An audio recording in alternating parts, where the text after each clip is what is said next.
Hi,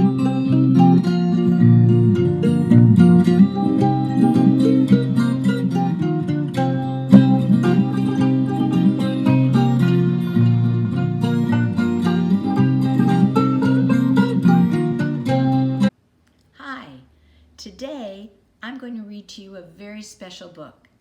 The title of the book is The Pirate's Bridge, and it's special to me because it was written by my second and fifth grade teacher, Mrs. Graham, Mary Stewart Graham.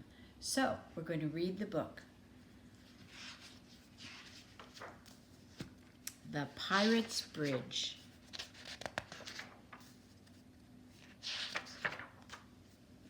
The little schoolhouse was built on a marshy bit of land that stretched far out into the sea. It was fun walking to school on nice days, but in wet weather, when the sea was rough, the only way to get to school was to ride a bicycle. Even the teacher rode a bicycle on very wet days. It made the teacher cross to ride a bicycle over the marsh, so on rainy days she sometimes scolded the children. But on nice days, school was fun. You could work inside or out just as you pleased. You could sit on a rock and paint a picture, climb to the treehouse and read a book, or make collections of butterflies and flowers. And whenever you got 100 in spelling or arithmetic, you could go swimming. Even the teacher went swimming on very nice days. Now, it so happened that the little schoolhouse had once belonged to pirates. But the pirates had been away for so long that everyone had forgotten about them, and the children thought the schoolhouse was their own. They planted flowers, made pretty curtains for the windows, and polished the funny old stove that stood in one corner. It was a lovely school until one rainy day the pirates came back. 10 terrible pirates came splashing across the marsh. They stamped right up to the schoolhouse, knocked over all the bicycles, and marched into the schoolroom. Even the teacher was frightened. "Well," said Pirate 1. "See," said Pirate 2. "Who?" said Pirate 3. "Is," said Pirate 4. "Here," said Pirate 5. "Get," said Pirate 6. "Out," said Pirate 7. "Out," said Pirate 8. "Out," said Pirate 9. "Out, out, out," shouted Pirate 10. "No," said the teacher. "This is our school now, and we will not get out." But she was so frightened that she had to sit down. The 2 youngest children started to cry, but the teacher held them on her lap and told them to be still while she decided what to do. The pirates were furious. They rolled their wicked eyes and fingered their swords and cutlasses.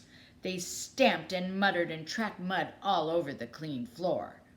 "Out, out, out," shouted Pirate 10, but still the teacher would not go. It was time the teacher decided to teach the pirates a lesson. They had interrupted the class, shouted in the room, and tracked mud on the floor. Now they must pay for it.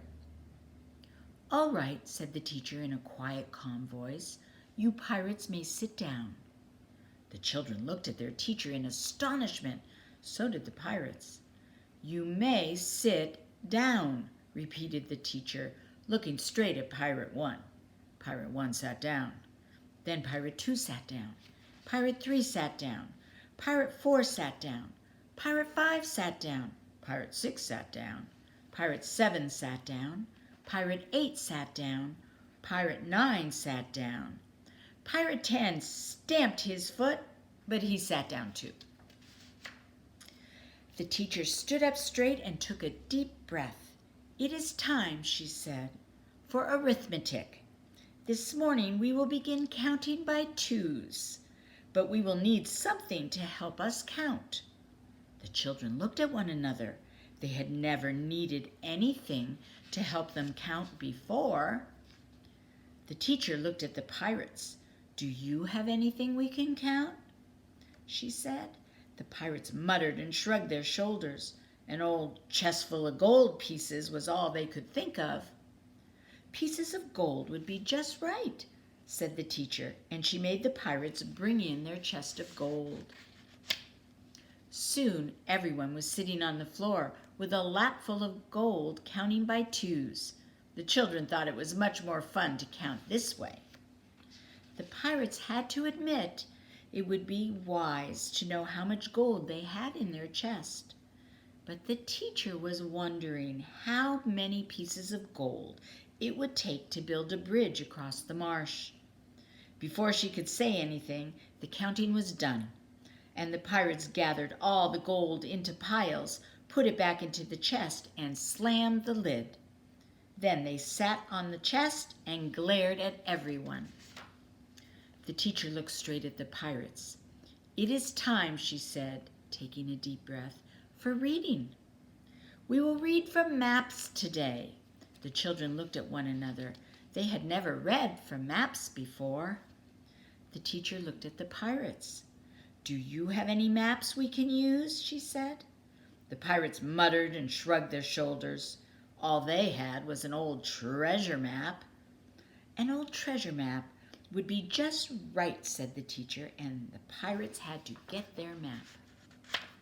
Soon the map was fastened to the wall, and everyone was learning to read the words: danger, rocks; shallow water, deep water; lagoon, harbor, island, and treasure.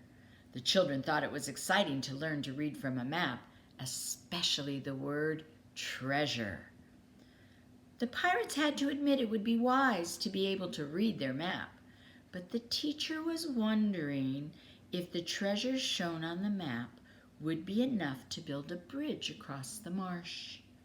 Before she could say anything, the pirates declared that they could read all the words now, and they pulled the map off the wall, rolled it up, and locked it up in the old treasure chest with all the pieces of gold. The teacher looked at the pirates. "It is time," she said, "for lunch." "But," said Pirate 1. "We," said Pirate 2. "Do," said Pirate 3. "Not," said Pirate 4. "Have," said Pirate 5. "Any," said Pirate 6. "Lunch," said Pirate 7. "Lunch," said Pirate 8. "Lunch," said Pirate 9. "Lunch, lunch, lunch," shouted Pirate 10. The teacher took another deep breath. "The children and I will sell you our lunches," she said. The children looked at one another. Sell their lunches? But they were just as hungry as the pirates. The teacher whispered something to the children. They all nodded and went to the coat room and got their lunches. "Now," said the teacher, beginning to smile, "how much will you pay for these lovely, delicious homemade lunches?" The pirates muttered and stamped about the room. Pay for lunches indeed! But they were hungry, and it was a long time since any of the pirates had eaten a homemade sandwich. At last, Pirate 1 held up a piece of gold. "1 piece of gold," offered Pirate 1. "No," said the teacher. "2 pieces of gold," said Pirate 2. "No," said the teacher. 3 pieces of gold," said Pirate 3. "No," said the teacher. 4 pieces of gold," said Pirate 4. "No," said the teacher. 5 pieces of gold," said Pirate 5. "No," said the teacher. 6 pieces of gold," said Pirate 6. "No," said the teacher. 7 pieces of gold," said Pirate 7. "No," said the teacher. 8 pieces of gold," said Pirate 8. "No," said the teacher. 9 pieces of gold," said Pirate 9. "No," said the teacher. 10, 10, 10 pieces of gold," shouted Pirate 10. 10 pieces of gold would be just right, said the teacher, and sold the lunches to the pirates. So the pirates sat at the desks and ate the children's lunches. And the children sat in a circle on the floor and ate some graham crackers. Now, said the teacher, you have learned to count. You have learned to read. Now go out and use your learning. See if you can read your map and find your treasure and count your pieces of gold. And let the children have this schoolhouse for their own. The pirates stamped and muttered. They did not like to give things away, but they did want to find the treasure. So the pirates lifted the old treasure chest onto their shoulders, left the schoolhouse, and waded off across the marsh. The teacher looked at all the children. Shall we spend our 10 pieces of gold now? Let's spend the gold right now, shouted the children, and the tiniest boy puffed up his chest and cried, now, now, now. So the teacher and the children bicycled straight to the carpenter's shop. Come out, Mr. Carpenter, they called. The little old carpenter came out and said, what can I do for you today? How much would it cost to build a bridge across the marsh to the schoolhouse? Asked the children. Oh, a lot of money, said the carpenter. How much? Asked the teacher. Well, let me see, said the carpenter. Let me see. More than you have, I'm afraid. And he started to go back into his tiny shop. No, wait, shouted the children. How much? Please tell us. We have money. Gold money. The carpenter looked at the teacher, and she nodded.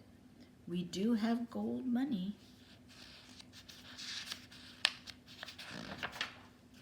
Well then, the carpenter smiled. Come in, come in. Let me figure out just how much it will cost to build a bridge. And he held the door open for all the children. But his shop was so tiny that when all the children were inside, there was no room for the carpenter or the teacher. So the teacher and the carpenter stood outside in the rain and figured out the cost of building the bridge. The carpenter figured and figured. He figured so long that the teacher began to look worried. At last he asked, do you have as many as 10 pieces of gold? Yes, said the teacher. Then, said the carpenter, I can build a bridge for you. The children who were listening at the windows began to shout.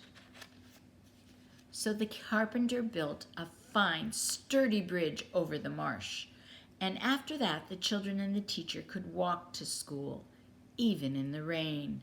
And the teacher always smiled when she walked over the bridge. Now I wonder why. The end.